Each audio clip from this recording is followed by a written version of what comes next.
Hi everyone, and welcome back to season 2 of What's the Crime? I'm Grania. And I'm Gemma.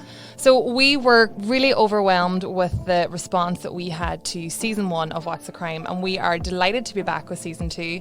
It has been a bit of a long time coming, but we've put loads of work in for some very interesting stories for this season.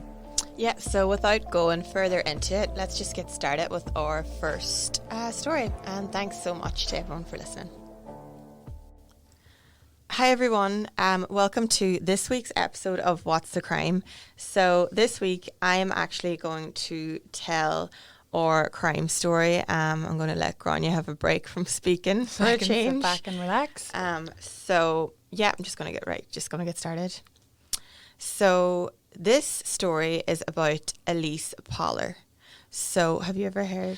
I have heard, but I don't know it in detail. I don't know the story in detail, but that name does ring a bell. Okay, so 15-year-old Elyse Pahler was born on April 24th, 1980 in Templeton, California, to parents David and Lisa Ann.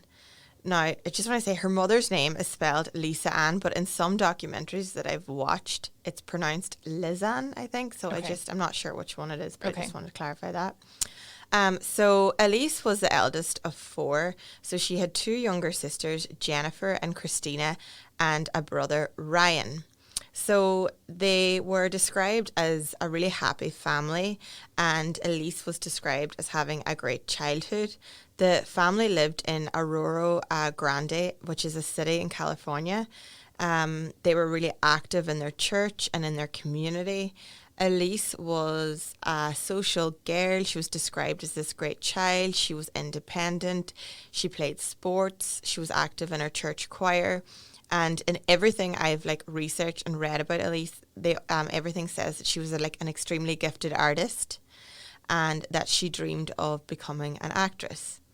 So on July 22nd, 1995, 15-year-old Elyse was watching a movie with her family when she received a call around 9 or 10 p.m. So she answered the call, presuming on their landline, and then shortly after received another call, and then she told her family that she was tired, she was off to bed. Okay. So that's fine. Parents thought nothing else of it, went on with they must have stayed up, watched the movie or whatever. So the next morning, Elise's parents realised that she wasn't in her room when they went up to presume check on her, wake her up. So they were obviously extremely worried and they reported her missing. So the sheriff believed that Elyse may have left on her own accord. So this wasn't the first time Elyse had snuck out of home. Oh, okay. Elyse, like a lot of other teenagers at that age, tried alcohol and was known to dabble in weed. So during high school, she was actually suspended for 5 days due to her underage drinking. I don't know, I read in one article that I think she might have came into school under the influence of some substance, okay. whether it be alcohol or cannabis, I'm not sure. But her parents became concerned and they actually sent her to a community recovery centre. Okay. So, in fairness, it isn't hard to see why the sheriff might have, the sheriff Why department she might have thought, stayed out all night. Yeah, Yeah, or especially if she, if it wasn't snuck the out first before, time. yeah. I mean, teenagers sneak out all So the it time. had only been, it's only been literally one, the next day. Okay. But her family insisted that yes, she had snuck out before, but she always returned by morning. She never Okay. stayed out. So they just had this worried feeling That there was something wrong. that there was something wrong. And they were also concerned about the 2 phone calls that she received before she went to bed.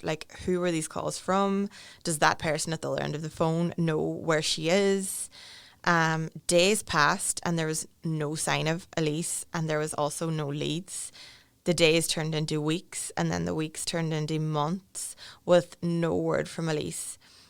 There were lots of unconfirmed sightings.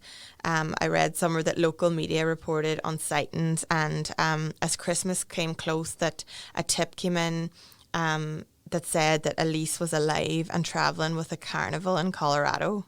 So ran away to join the circus? Yeah, that sort of thing, which seems quite bizarre. So bizarre. But I suppose if anything's a bit of hope to a family, So they held And on these to tips this. are just like random People ringing in, I presume. Okay. So, and that she might actually call home on Christmas Day. So Christmas Day came, her family like laid out presents, gathered round, waited all day for the phone call, but obviously the phone call never came. So in February then, which would have been 6 months from when she disappeared, her grandmother made a public plea for her to come home. And I just took this from the Santa Valley News. So it's a news reporter, and this is her grandmother, you know, having a plea to Elyse. Yeah. And it's actually so heartbreaking to read. So here we go. My dearest Elyse, I miss you and I love you. Everyone is very worried and heartbroken because we don't know how you are. If you're happy, warm, well fed and healthy, I promise you I do not want to drag you home or anything even like that. I just want us to sit down and talk and hug. There is nothing you can't tell me about how you feel or who has been cruel or unkind to you. We can work it out and you can stay here with me until you want to go elsewhere. Please, please, just call me so we know that you are alive. My love always, Nana.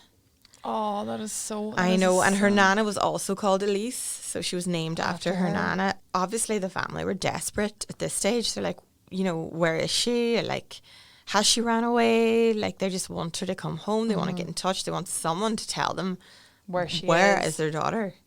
Then, on the 14th of March, 1996... a young man walks into the sheriff department and claims that he knows where Elyse is. What this man goes on to say completely shocks the police, and when the country learn of it, the entire country, nobody could have ever expected to hear what he was going to say. So this man was 17-year-old Royce Casey, and he told police that he knows where Elyse is because he and his friends murdered her. Oh, no. I know, like, anyway. 17, like, he's still just a boy, not a man. So during Elise's time at the Community Recovery Centre, she met a young man called Jacob Delashmill. So I read in other articles that she knew Jacob from, like, travelling on the bus to her school. And then some articles are saying that she knew him through this recovery centre. Oh, that her parents sent her to because... So... whatever, I don't know how she knew him, but it was through one of those. She knew him. So she had gone to school with Jacob prior to him being kicked out. And then through Jacob, she went on to meet his friend Joseph Fiorelli. And I think he also attended their high school. And then another friend, Royce. So Royce was the boy that came into the sheriff's department. So the three boys were known for being kind of like troublemakers or outcasts. In one article that I read, the boys were described as like a bad crowd, difficult students, known drug users. Just someone you wouldn't want your daughter to hang about with. Yeah, yeah. But at the same time, like it's teens, so it's not. There's a lot of teens that can be described. They could be going through a rebellious stage and be described that way. Yeah. So together, these boys formed a band called Hatred, which was heavily inspired by the band Slayer. So do you know who Slayer? No, never heard of them. Okay, so Slayer is like this heavy... I assume not the kind of music I listen to. Not when you're going for your morning runs. So Slayer was like this heavy metal band, and they were like really popular at the time. And the boys idolized them. Mm-hmm. So the boys all had an interest in Satanism or devil worshipping. You see, that freaks me out. Yeah, this kind of stuff freaks me out too. Once the devil was mentioned, I'm like, nah, bless myself straight away. I know why I'm saying an angel of God as I think it. So Joseph, who was the youngest of the group, seemed to be the most knowledgeable in the subject, and Royce stated that it was through songs by Slayer that gave them an idea. So during one of their practices, Joseph suggested that they offer up a virgin sacrifice to Satan in order to help get them a record deal, make the band become successful, famous, etc. Sorry, what? I know. And that is so weird. I know. That's like, don't you hear like rumors about like certain celebrities that's how they got famous, like they sold their soul or something like that? Yeah, all these like conspiracy theories. Yeah. So Elyse, with her blonde hair and blue eyes, who they believed was a virgin, seemed to them like this ultimate sacrifice, and that they believed that killing her was the ultimate sin against God. So they came up with a plan. And on July 22nd, 1995, Elyse received a call from Jacob inviting her to come and hang with him and his crew. I think he said they were going to like smoke marijuana or weed or something. Okay. So Elyse snuck out of the house to meet the boys. Royce goes on to tell the police that they went to a rural area about a quarter a mile from her house. And at the start, it was just like, messing around. Like the way you Hanging did as a out, teenager. Yeah. But then Jacob actually took his belt off, and I think he was standing behind Elyse, flung it around her neck and started choking her. Roy said that he then grabbed her hands so she couldn't fight back. Then Joseph pulled out a hunting knife and stabbed her over and over in the neck. Oh, that poor girl. Then each boys took a turn, like stabbing her. So Royce then goes on to say, and this just got me, I just think it's so heartbreaking, and it must have been soul destroying for her parents to hear, that Elyse was on the ground praying to God and begging for her mother. Oh, no. I know. That's not all. They then sexually assaulted her body. Oh, stop. They left her there where she would stay for 8 months. And it's reported in several different articles and podcasts that I've listened to on this, that the boys would return to the body from time to time to engage in necrophilic acts. No, stop. I know. So Royce then led the police to this area that he claimed where Elyse's body was. So the police went there with Royce, and yep, sure enough, Elyse was there. Oh, God. And this was literally around a quarter of a mile from her house. So close. So close this whole time.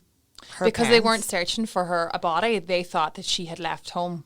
Yeah, well, I'm presuming so. And I actually don't really know what there. It was like heavily wooded or whatever, Okay, but yeah, so close. The autopsy report stated that Elyse sustained 12 stab wounds, none of which were instantly fatal. No. Which means that she bled to death slowly. Oh, no. Yeah. That is absolutely awful. I know. It's horrendous. Royce also told police that this wasn't the group's first attempt, at killing Elyse. So that they'd actually tried to do it before. Something like Jacob and Joyce and a third boy that wasn't Royce had plotted to kill her on a different occasion. They invited her, kind of the same type of situation. They invited her to hang out with them. They walked along this like grove or ravine. Now, I'm not sure if it's the same place, but they walked along, and the third unnamed boy led her down the ravine. And then Joseph threw a knife to the boy, but the other boy froze and couldn't go through with it. So I don't know if Elyse was aware that he threw the knife, or maybe thought like these boys were just messing, because she went out to hang out with them again and she wasn't freaked out by it. Yeah. Well, she obviously, anyone would never think like these boys are devil worshippers and they're going to like sacrifice me to the devil. No. Um. So, okay, hang on a second. Yeah. Royce obviously took part in Yeah. murdering her. Yeah. And he took part in the sexual assaults, etc. Yeah. Why is he saying it now? Like, surely he's just jobbing himself in as well as the other two. Yeah, so Royce had like recently converted to Christianity. He was now a born again Christian, and he said that he was riddled with guilt over the murder, and he needed to come clean and confess. So he went from a devil worshipper to a born again Christian. Yeah. Okay. Yeah, as you do. He said that after the murder, he couldn't accept what he'd done. He wrote in like journals that he kept that he had dark side, and he was so afraid that this dark side was going to take over. Like, I'm sorry, I think it did. It has already taken over. You brutally murdered a girl, an innocent girl. He also had like a falling out with Joseph and Jacob, and I think he was afraid that they might end up killing him as well. He said that the two boys bragged that Elyse wouldn't be the only one, and that they planned on sacrificing more girls to Satan as well. which is terrifying. Royce just continued to say that the only motive behind the killing was to provide a sacrifice to Satan so that he would reward them, basically. So on March 14th, weird. I know, these stories are just So strange. Yeah. And I will say Royce was 17, Jacob was 16, and Joseph was 15. They're so young. Yeah. To be into that kind of weird stuff. So on March 14th, 1996, Jacob and Joseph were arrested and brought in, and they both denied practicing Satanism, but they admitted to playing a part in Elyse's death. All three boys testified that it had been songs by Slayer or Slayer's music that had actually inspired them to carry out this killing or this sacrifice to the devil. What were the what did the songs say? Like, were they like? So I actually looked up the lyrics. It's like they couldn't have been like, go and kill someone and sacrifice her to the devil. I think whatever way you interpret, you can look them up there if you want. Okay. So I think it's whatever way you can interpret. It doesn't matter what any lyrics in a song are. It doesn't mean you go and do it. It doesn't mean you go and do it. It's so weird. And I think they're this heavy metal band, that those bands like to shock, the shock aspect in their music. Yeah. So it could have been, I did look up a few of their songs. I actually had heard of them, but never listened. So from looking up literally just on Wikipedia, they cover topics such as murder, serial killers, torture, genocide, etc., etc. Yeah. So yes, Satanism, hate crimes. So there's a lot of weird stuff in there. Yeah.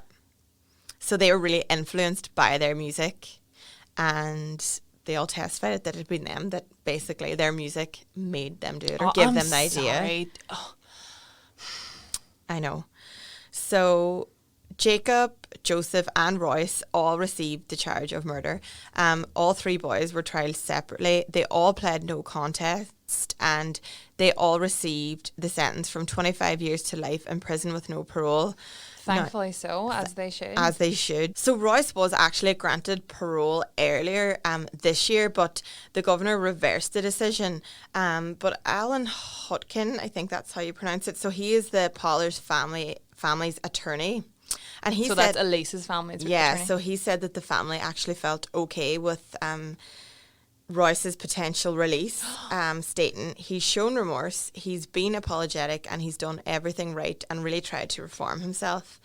Adding that Royce has been an honour inmate, he earned a college degree, and if he was released, he planned to go to LA and work in counselling and drug counselling.